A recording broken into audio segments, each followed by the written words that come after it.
Hi YouTube, what's up? It's Delta here, and I am back with a new modded Minecraft world.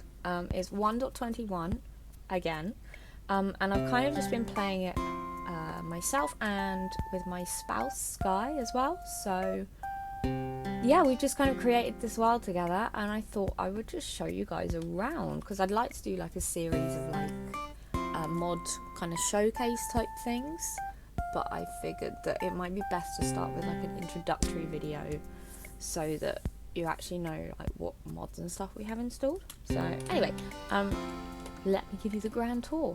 This is our house, I suppose that's the word for it.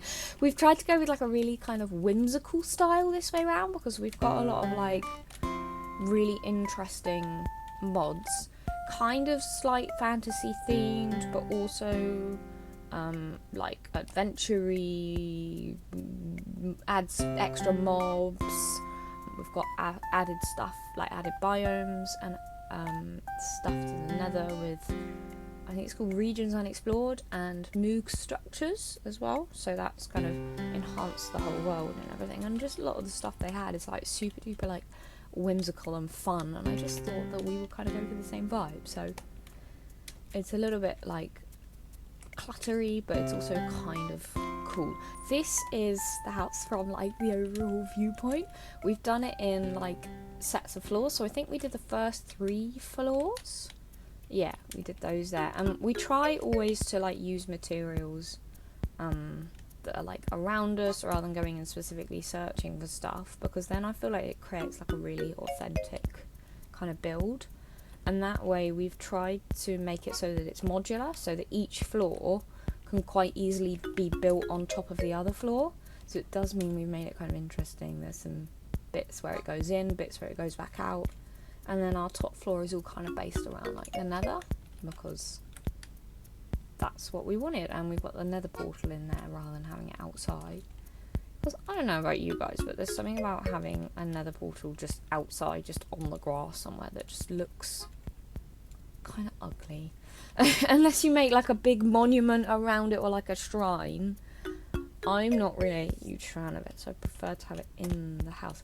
And then as well, I was quite proud of this. I did like a whole little like nether portal shape type thing on the outside with wood to make it look like, oh yeah, well this is where we got our nether portal, woohoo! Yeah, anyway, so that's the outside of the house, and then I will go back inside and then I will give you the grand tour of the inside. So this is the inside just as you come in, and this floor is just for like our base materials and things. We did start labelling it, and then we slowly gave up. So we got more stuff, but it's fine. I really like the bed system this time. It's like we've got like storage underneath the bed, and then you can't put it, and it's like a little high up bed type thing. These are pickets from Bountiful Fares, so it's just adding a little bit of decoration in that. Yeah, so this is kind of base stuff, but I'm quite pleased with it. Up here, this is where we have a lot of stuff for spells and things like that. We have a spellbinding table because we have a spell engine with a bunch of mods that use spell engines. So we've got the whole RPG series. I'll do a whole sort of talk about the whole list in a minute as well. We've got brewing stand, infusing tables, that kind of stuff. So this is like magic themed. Up here, I'm not using yet, but I'm planning on using it for Enchanted, which is kind of like a newer Bewitchment. I'm not getting as into it as I did with Bewitchment. I don't know if that's just because I'm so familiar with Bewitchment. I don't know yet, but I'll have to let you know as I go through it.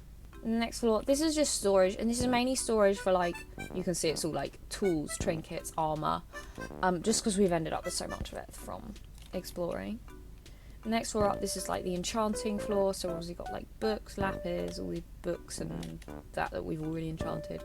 And we also have a disenchanting table, so it means that if I find gear out and about that's got cool enchantments on it, but I don't want it on that tool, then obviously you can put it in a disenchanting table, and for a few levels lets you put it onto a book and then onto something else. Has meant that I can get like mending on my pickaxe really easily, because obviously you go to places like ancient cities and to the nether and you find enchanted tools there, and it's like a gold shovel with mending on it, and you're like, why? I don't want that. And this is our last floor. Well, I say our last floor, our newest floor, because we'll probably add to it, which obviously has the nether portal in it. And then we found all these cool like treasure hoards, which I think make cool decoration. And then whilst it doesn't lead anywhere yet, we do have the staircase ready for the next floor as well. So the whole house is designed that you can keep adding to it. And we do have a hole that goes all the way through from the top to the bottom, which we were planning to do a bubble elevator. I don't know how we would do it now with all of the lack of space, but might get it to work somehow. That's the tour of the inside. Okay, so let me give you guys a tour of the outside now. So directly outside my house, you've probably seen this. This is a little structure that allows you to do things with Croparia. So it allows you to make the elemental stuff that you need in order to make higher tiered seeds, so that you can craft things not just like short grass, but like what I have over here, which I will now show you. So this is my Croparia farm. So I'm growing all kinds of things, bottles of enchanting. Yes, that is netherite ingots. Diamonds over there as well. I started kind of in the middle with like coal, and it slowly evolved outwards. I've also got tons of like glass bottles and that for Croptopia, so that I can cook things. I've also got flint and feather crops, a lot of as well, because being archery focused this time around, I needed a lot of arrows. The flint is now less necessary because I'm also using extra arrows, which allows me to get netherite arrows, which allows me to do super high damage. But I still need the feathers, so it's really, really useful to have. And I know that chickens exist, but like, this is like definitely more resource efficient and also faster because you can bone meal it and everything. And in fact, I'll just show you quickly, like if I harvest it. We've also got right click harvest, which is definitely helpful. Then it just comes, I've got a backpack as well, just comes as like these little fruits, which you can either put in a crafting table and they give you what it is that you want, or you can just like right click and bum bum bum bum bum bum bum, and they give you all the stuff. And if I look at my backpack, bam, I've now got diamonds and netherite ingots. I think every single one of these gives you 2 of the item that you're growing. So when you harvest them, bam, and I get a diamond fruit, there it is. When I right click it, I get 2 diamonds that come out. So it's very useful. So this is my Croparia farm. If we come down this way, you see my actual farm. So this is where we're growing all of the foods.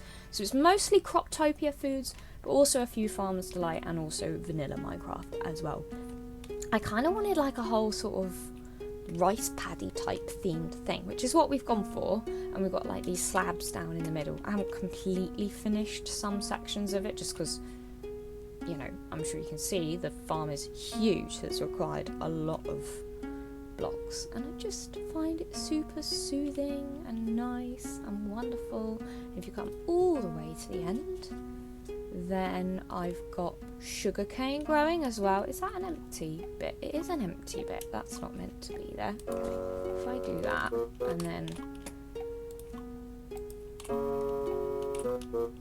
I can plant it back down. There we go. We've got sugarcane. Here's the animals. So we do have chickens. We've got pigs as well, cows for milk, sheep for wool, although this one's getting just a tiny weeny bit full. But it's fine. They're happy, they're good, they're great. See? That one's smiling. Its eyes are going in opposite directions. Yeah, so this is the farm. I'm really, really happy with it. I just think it's really pretty. I think it's one of my favourite farms I've ever made. Probably the only one that I think I did better was one I had years and years ago when I was focusing on bewitchment. I had like a whole treehouse system, so it was like really like high up little houses, little builds in trees that connected with little bridges and stuff, and it was meant to look like a little treehouse kind of little village. It was very sweet. And below them all, I had these rings of crops. So they were sort of like logs around the outside in circles, and then in the middle was the crops with the farmland. And I just thought that That was really pretty, actually. That's probably my favourite farms I've ever done. And then maybe this one followed kind of closely behind. But either, all in all, I'm really, really happy with our little environment. And if you couldn't tell as well, we have placed everything on the top of a hill. I'm going to go into creative so I can show you that. Here we go, you can clearly see what we've done. So this is the hill that we've situated ourselves upon. I just really like it because you've just got this really wacky kind of whimsical, wizardy type fantasy, odd little tower just sitting on top of a hill, and I just think it's so cute, and I just love it so much. It's such a cute place to build a house. I love. And then you come up here, and obviously you can see it kind of dips in, so it's a bit like a sort of a mini valley, and then you've got the farm in the middle of it. I just think it's really, really sweet, and I'm just, yeah, I've just been really, really enjoying it. It is now night time, so I'm going to go inside and then change back to survival. Okay, so I'm back inside, back in survival mode, so I'm just going to put this that we got in there. I just wanted lastly to finish off with sort of where we're at in terms of progression and what I'll be doing next kind of thing. So we do have netherite and diamond. As you can see, we have tons of netherite, and that is because of Croparia outside, just that we've been able to grow a bunch of it. So we've obviously been to the nether. We actually haven't beat the ender dragon yet, weirdly enough, so that might be something that perhaps if you guys want to see me do in this world, especially as I've got like my super good bow, I reckon that'll be a really, really fun fight. So let me know if that is something you want to see. So we haven't beat the ender dragon. In terms of other dimensions as well, we haven't been to the deep dark dimension that we've got installed. We haven't been to the Bygone dimension that we also have installed. I'm trying to think if there's anywhere else that we haven't yet been. We've done the ancient cities, which is how we've got all this cool stuff. This is all, a lot of this is from Deeper and Darker, which is to do with going to the deep dark dimension, rather than it just being a biome in a cave. There's like a whole dimension you go through at the portal. So I'm at the point now where I've got netherite tools, I've got netherite armor, so I am quite sort of like, we're kind of in the end game, but like when you've got loads and loads of mods installed, then there isn't really necessarily an end game in quite the same way as vanilla Minecraft. So I'm sure I'll still be playing it for a long, long time. I haven't fully upgraded with Croparia, which is something I want to do. I've barely started Enchanted, which is something I want to do. So there's lots and lots of structures I still want to explore. So if you guys are interested in those things, let me know and you can come along for the ride. My bow is the thing I'm probably most proud of. I've got a little quiver with all of my arrows inside it. So you've got the netherite arrows along the top. And then that funky one that's doing that little sparky animation, that's like a lightning arrow. So it means when I shoot that one, it summons a lightning bolt. It's really cool. I can basically smite enemies with my arrows. But it is quite dangerous. It does set things on fire. And also it means you don't get the mob drops. So I've not been using them quite as much as I otherwise might have thought I was going to. So I've just got a random mix of arrows in there, really. You've seen the house, you've seen the outside, you've seen our world. I will, of course, link the mods list in the description down below if you want to have a look at any of the mods and their mod pages. They are all going to be linked just as normal. I also wanted to talk really briefly about why I haven't done a video in ages, and it's simply just because I've been really busy. I got married. That was kind of cool. And if you're in the process of getting married or think about getting married, just be warned. It's a lot of work. It's so much work. But it was definitely worth it. It was like the best day of my life. But yeah, so that's basically why I haven't been posted. And then why I haven't been posting, I've just had loads of work on as well. And just finally, we managed to get back into playing Minecraft, me and my spouse. And I'm like, you know what? I know I wasn't originally planning to, but what if I did a quick little video, like, showing the viewers and that what we've been up to? So I guess here we are. So that wraps that up. So I'll see you in the next one, hopefully for our first proper actual like mod showcase type thing.